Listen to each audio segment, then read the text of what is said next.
Support comes from the Missouri Forest Products Association, saluting Earth Day on April 22nd with an ongoing commitment to help offset carbon emissions with sustainable harvesting of Missouri forests. Details at choosewood.com. From the St. Louis Public Radio Newsroom, this is The Gateway. It's Friday, October 2nd. I'm Wayne Pratt. Some families are planning to give up trick-or-treating this Halloween because of the pandemic. Others are determined to find ways to celebrate the scary season. I kind of just want to keep something normal, even if it's just us dressing up in the house and having our own little Halloween party. In just a few minutes, St. Louis Public Radio's Kayla Drake reports on how parents are weighing the risks of allowing their children to trick or treat this year. Several school districts in the St. Louis area are recording big drops in kindergarten enrollment during the pandemic. As St. Louis Public Radio's Ryan Delaney reports, some parents are opting out of virtual learning options. Several districts' kindergarten classes are down double digits, 27% in Rittner, 12% in Parkway.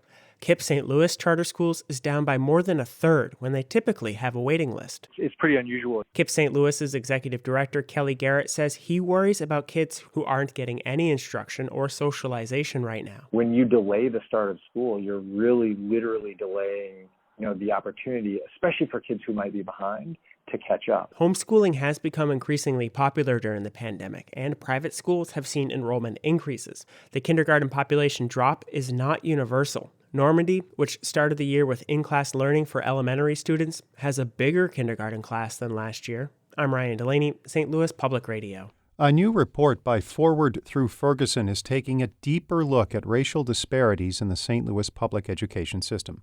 The nonprofit's report highlights how segregation, property taxes, funding, and education environments have helped majority white districts prosper while hurting majority black ones.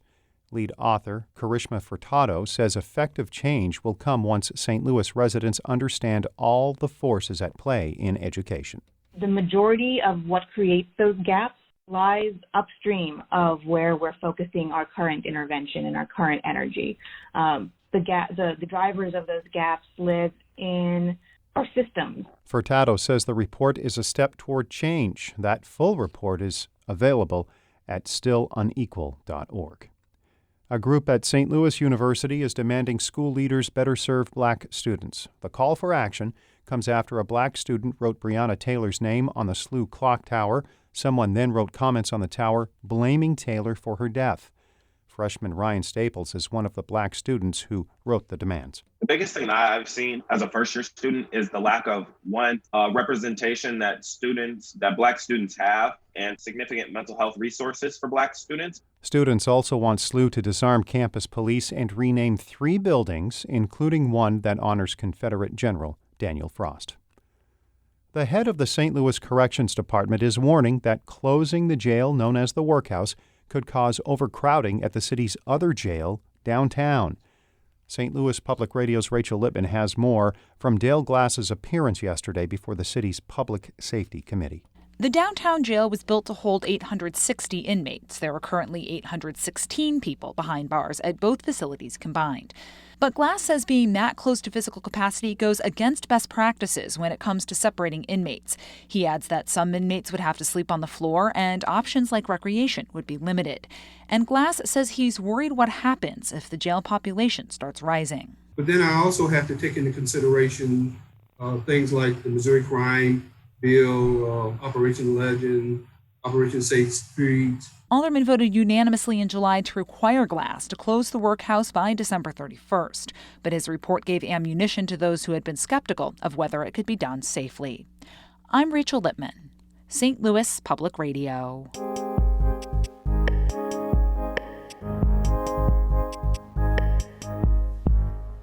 Many parents are debating whether they are going to let their children trick or treat for Halloween this year, while some are finding new ways to celebrate the holiday during the pandemic. St. Louis Public Radio's Kayla Drake reports. Shauna Newig just went gravestone shopping. She bought a handful of headstones at Johnny Brock's Dungeon, a local supplier of all things Halloween. The warehouse is a regular stop for Newig this time of year. She and her neighbors in O'Fallon, Missouri, typically go all out for the holiday, complete with hay rides, decorated yards, and loads of candy. Oh, I mean, people bring carloads of kids to the neighborhood. It's a huge deal for us.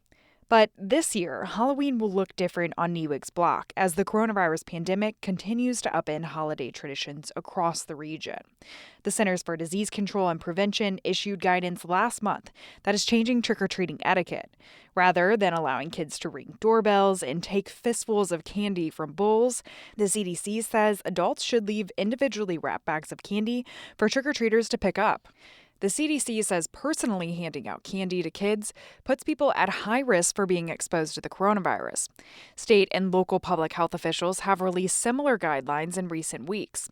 The Illinois Department of Public Health added that people should wash their hands before eating their candy bounties. And the St. Louis Health Department on Thursday suggested that trick-or-treaters wear face coverings and bring hand sanitizer out with them. Dr. Alex Garza leads the St. Louis Metropolitan Pandemic Task Force. He says parents and kids should avoid gathering in large groups this year. As long as people follow the rules with social distancing, wearing masks, things like that, I mean, it's no different than people sort of walking around a park or other areas where you're going to run across people outdoors. Garza also recommends parents put out bags of candy rather than letting kids take from a bowl. Newig's O'Fallon Neighborhood Association will be following that guidance. She and her neighbors plan to leave goodie bags on tables for kids to pick up at the end of driveways. For other parents, though, celebrating this year just isn't worth the risk. Middle school teacher Emily Hardy says her 3-year-old son won't be trick-or-treating at all this year. I don't think he'll be scarred for life missing one Halloween. So we just kind of wanted to limit our exposure. I see approximately 120 students. So I think about that a lot. If I were to test positive.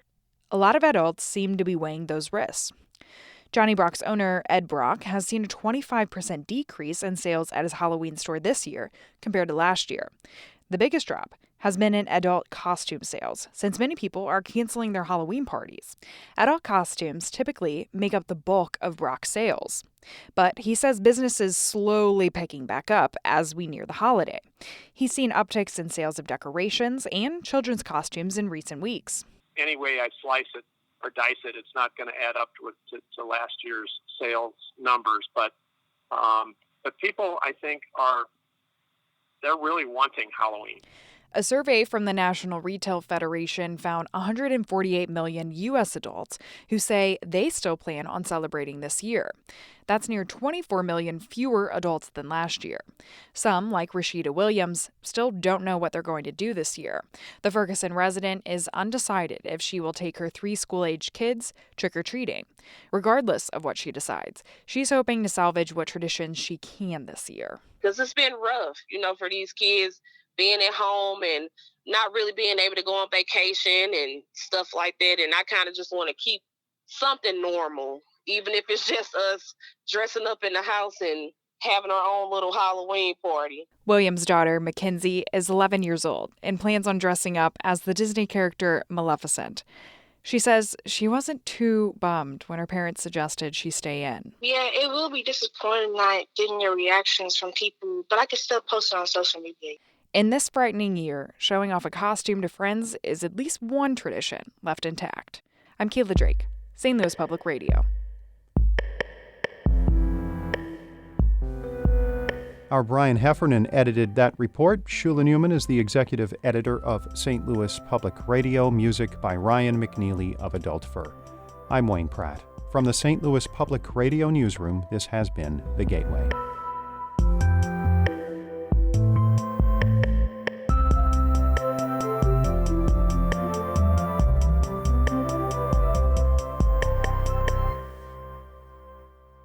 Support comes from the Missouri Forest Products Association, saluting Earth Day on April 22nd with an ongoing commitment to help offset carbon emissions with sustainable harvesting of Missouri forests. Details at choosewood.com.